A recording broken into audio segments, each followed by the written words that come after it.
Spain ਦਾ ਇੱਕ athlete ਸੀ ਤੇ ਬਹੁਤ ਲੰਮੀ ਦੌੜ ਦੇ ਵਿੱਚ ਜਿਹੜਾ ਨਾ ਉਹ ਦੂਸਰੇ ਨੰਬਰ ਤੇ ਸੀ। ਉਹਦੇ ਤੋਂ ਅੱਗੇ ਇੱਕ ਅਫਰੀਕਾ ਦਾ ਐਥਲੀਟ ਦੌੜ ਰਿਹਾ ਸੀ ਤੇ ਕਾਫੀ ਲੰਬੀ ਦੌੜ ਤੋਂ ਬਾਅਦ ਬਿਲਕੁਲ ਜਿਹੜੀ ਵਿਨਿੰਗ ਲਾਈਨ ਸੀ ਉਹਦੇ ਕੋਲ ਨੰਬਰ 1 ਤੇ ਅਫਰੀਕਾ ਦਾ ਐਥਲੀਟ ਤੇ ਉਹਦੇ ਥੋੜਾ ਜਿਹਾ ਪਿੱਛੇ ਸਪੇਨ ਦਾ ਐਥਲੀਟ ਸੀ। ਹੋਇਆ ਇਹ ਕਿ ਜਿਹੜਾ ਨੰਬਰ 1 ਤੇ ਸੀ ਨਾ ਉਹਨੇ ਸਮਝਿਆ ਕਿ ਮੈਂ ਵਿਨਿੰਗ ਲਾਈਨ ਦੇ ਬਿਲਕੁਲ ਕਰੀਬ ਹਾਂ ਤੇ ਮੈਂ ਆਲਮੋਸਟ ਜਿੱਤ ਗਏ ਹਾਂ ਤੇ ਉਹ ਇੱਕਦਮ ਆਪਣੀ ਦੌੜ ਨੂੰ ਸਲੋ ਕਰ ਗਿਆ ਕਿ ਮੈਂ ਜਿੱਤ ਤੇ ਹੁਣ ਗਿਆ ਹੀ ਹਾਂ। ਲੇਕਿਨ ਪਿਛਲੇ ਸਪੇਨ ਦੇ ਐਥਲੀਟ ਦੇ ਕੋਲ ਥੋੜਾ ਜਿਹੇ ਲੰਮੇ ਐ ਸਨ ਕਿ ਅਗਰ ਉਹ ਚਾਹੁੰਦਾ ਤੇ ਉਹਨੂੰ ਕ੍ਰਾਸ ਕਰਕੇ ਤੇ ਵਿਨਿੰਗ ਲਾਈਨ ਤੇ ਪਹਿਲੇ ਪਹੁੰਚ ਸਕਦਾ ਸੀ, ਕਿਉਂਕਿ ਉਹਨੂੰ ਪਤਾ ਲੱਗ ਗਿਆ ਸੀ ਕਿ ਅਗਲਾ ਐਥਲੀਟ ਧੋਖੇ ਦੇ ਵਿੱਚ ਜਾਂ ਗਲਤਫਹਿਮੀ ਵਿੱਚ ਸਲੋ ਹੋਇਆ। ਉਹਨੂੰ ਪਤਾ ਹੀ ਨਹੀਂ ਕਿ ਮੈਂ ਬਿਲਕੁਲ ਉਹਦੇ ਪਿੱਛੇ ਹਾਂ ਤੇ ਮੈਂ ਨੰਬਰ 1 ਤੇ ਜਾ ਸਕਣਾ ਵਾਂ। ਸਪੇਨ ਦੇ ਐਥਲੀਟ ਨੇ ਪਹਿਲੇ ਤਾਂ ਸ਼ੋਰ ਮਚਾਇਆ ਕਿ ਦੌੜ ਦੌੜ ਦੌੜ, ਲੇਕਿਨ ਉਹਨੂੰ ਕੋਈ ਗੱਲ ਦੀ ਸਮਝ ਨਾ ਆਈ ਤੇ ਸਪੇਨ ਦੇ ਐਥਲੀਟ ਨੇ ਫਿਰ ਵੀ ਅਫਰੀਕਨ ਐਥਲੀਟ ਤੋਂ ਪਿੱਛੇ ਰਹਿ ਕੇ ਉਹਨੂੰ ਧੱਕਾ ਮਾਰਦੇ ਹੋਇਆਂ ਪਹਿਲੇ ਵਿਨਿੰਗ ਲਾਈਨ ਤੇ ਉਹਨੂੰ ਪਹੁੰਚਾਇਆ ਤੇ ਉਹਦੇ ਤੋਂ ਬਾਅਦ ਆਪ ਦੂਸਰੇ ਨੰਬਰ ਤੇ ਆ ਗਿਆ।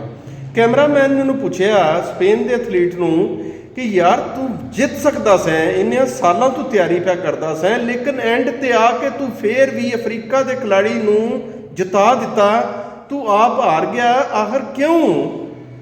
ਉਸ ਟਾਈਮ ਤੇ ਸਪੈਨਿਸ਼ ਐਥਲੀਟ ਨੇ ਬੜੀ ਪਿਆਰੀ ਗੱਲ ਕੀਤੀ। ਉਹਨੇ ਕਿਹਾ ਕਿ ਮੈਂ ਇਸ ਤਰੀਕੇ ਦਾ ਜਿੱਤ ਤੇ ਜਾਣਾ ਸੀ, ਮੈਨੂੰ ਮੈਡਲ ਤੇ ਮਿਲ ਜਾਣਾ ਸੀ, ਲੇਕਿਨ ਮੇਰੇ ਕੌਮ ਨੂੰ ਮੇਰਾ ਮੈਸੇਜ ਗਲਤ ਜਾਣਾ ਸੀ ਕਿ ਅਸੀਂ ਸ਼ਾਰਟ ਰਸਤਿਆਂ ਤੋਂ ਜਾਂ ਬੇਈਮਾਨੀਆਂ ਦੇ ਨਾਲ ਜਿੱਤਣ ਵਾਲੀ ਕੌਮ ਆ ਤੇ ਮੇਰੀ ਆਉਣ ਵਾਲੀ ਨਸਲ ਜਾਂ ਮੇਰੀ ਕੌਮ ਦੇ ਬੱਚੇ ਜਿਹੜੇ ਨੇ ਉਹਦੇ ਤੋਂ ਨੈਗੇਟਿਵ ਅਸਰ ਲੈਣ ਦੇ ਇਸ ਵਜ੍ਹਾ ਤੋਂ ਮੈਂ ਕਦਮ ਨਹੀਂ ਚੁੱਕਿਆ। ਗੱਲ ਸਿਰਫ ਮੁਖਤਸਰ ਜੀ ਇਹ ਵੇ ਕਿ ਜਿਹੜੀ ਹੁਣ ਮੌਜੂਦਾ ਸੂਰਤ-ਏ-ਹਾਲ ਸਾਡੇ ਪਾਕਿਸਤਾਨ ਦੇ ਵਿੱਚ ਸਿਆਸਤ ਦੇ ਵਿੱਚ ਜੋ ਗੰਦ ਮਚੇ ਹੈ, ਕੋਈ ਪਿਆ ਘਰਾਂ ਨੂੰ ਸਾੜਦਾ ਹੈ, ਕੋਈ ਪਿਆ ਦਬਾਓ ਡਾਲ ਕੇ ਤੇ ਸਿਆਸੀ ਲੀਡਰਾਂ ਨੂੰ ਇੱਕ ਪਾਰਟੀ ਤੋਂ ਤੋੜ ਕੇ ਦੂਸਰੀ ਸਾਈਡ ਤੇ ਕੋਈ ਉੱਤੋਂ ਦੂਸਰੀ ਸਿਆਸੀ ਪਾਰਟੀ ਦਬਾਓ, ਜਿਤਨੇ ਵੀ ਇਲੀਗਲ ਕੰਮ ਨੇ ਸਾਰੇ ਦੇ ਸਾਰੇ ਟੀਵੀ ਤੇ ਨਸ਼ਰ ਹੋ ਰਹੇ ਨੇ। ਔਰ ਟੀਵੀ ਤੇ ਨਸ਼ਰ ਹੋਣ ਦੀ ਵਜ੍ਹਾ ਤੋਂ ਸਾਡੀ ਜਿਹੜੀ ਨਵੀਂ ਨਸਲ ਤਿਆਰ ਹੋ ਰਹੀ ਹੈ, ਪੌਦ ਜਿਹੜਾ ਉਹ ਲੈਸਨ ਸਿਖੇ ਦੀ ਉਹ ਤੇ ਸਦੀਆਂ ਤੱਕ ਉਹਨਾਂ ਦੇ ਦਿਮਾਗ ਵਿੱਚੋਂ ਨਹੀਂ ਉਤਰਨਾ। ਉਹ ਖੁਦਾ ਦਾ ਖੌਫ ਕਰੋ। ਲੋਕ ਇੱਕ ਇੱਕ ਗੱਲ ਦੇ ਉੱਤੇ ਧਿਆਨ ਰੱਖਦੇ ਨੇ ਕਿ ਸਾਡੀ ਨਵੀਂ ਨਸਲ ਬਚ ਜਾਏ ਇਹਨਾਂ ਖਬਸਤਾਂ ਤੋਂ, ਤੇ ਸਾਨੂੰ ਕਾ ਤਰਸ ਕਿਉਂ ਨਹੀਂ ਆਉਂਦਾ ਇਸ ਨਵੀਂ ਕੌਮ ਦੇ ਉੱਤੇ? ਭਾਵੇਂ ਅਸੀਂ ਇਸਟੈਬਲਿਸ਼ਮੈਂਟ ਹੋਈਏ, ਭਾਵੇਂ ਕਿਹੜੀ ਵੀ ਪਾਰਟੀ ਹੋਈਏ, ਸਾਨੂੰ ਉਹ ਜੈਸਚਰ ਕਿਉਂ ਨਹੀਂ ਦੇਣਾ ਪਿਆ ਹੁੰਦਾ ਕਿ ਜਿਹਦੇ ਨਾਲ ਕੌਮਾਂ ਦੀ ਅਜ਼ਮਤ ਜ਼ਾਹਿਰ ਹੋਵੇ?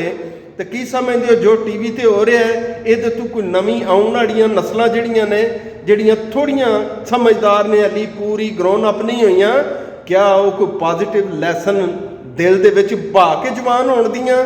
ਮੁਲਕ ਦੀ ਤਬਾਹੀ ਕਰ ਛੜੀ ਹੈ ਤੁਸੀਂ ਸਾਰਿਆਂ ਮਿਲ ਕੇ, ਤੇ ਦਿਲ ਦੇ ਵਿੱਚ ਦੁੱਖ ਸਿਰਫ ਇਹ ਹੀ ਹੈ ਕਿ ਤੁਸੀਂ ਲੋਕ ਜਿਹੜੇ ਸਾਹਿਬੇ ਇਕਤਦਾਰ ਹੋ, ਤੁਹਾਡੇ ਕੋਲ ਸਾਰਾ ਕੁਝ ਹੈ, ਲੇਕਿਨ ਉਹਦੇ ਵਿੱਚ ਤੁਸੀਂ ਮੁਲਕ ਦੇ ਵਿੱਚ ਸਿਰਫ ਗੰਦ ਪਾਇਆ ਹੈ। ਇਸ ਮੁਲਕ ਨੂੰ ਸਿੱਧੀ ਡਾਇਰੈਕਸ਼ਨ ਤੇ ਲਿਆਉਣ ਵਾਸਤੇ ਕੋਸ਼ਿਸ਼ ਨਹੀਂ ਜੇ ਕੀਤੀ। ਭੈੜਿਓ, ਰਹਿਮ ਕਰ ਜੋ ਇਸ ਮੁਲਕ ਦੇ ਉੱਤੇ, ਇਹਦੇ ਤੇ ਬੜਾ ਜ਼ੁਲਮ ਕਰ ਛੜਿਆ ਤੁਸਾਂ।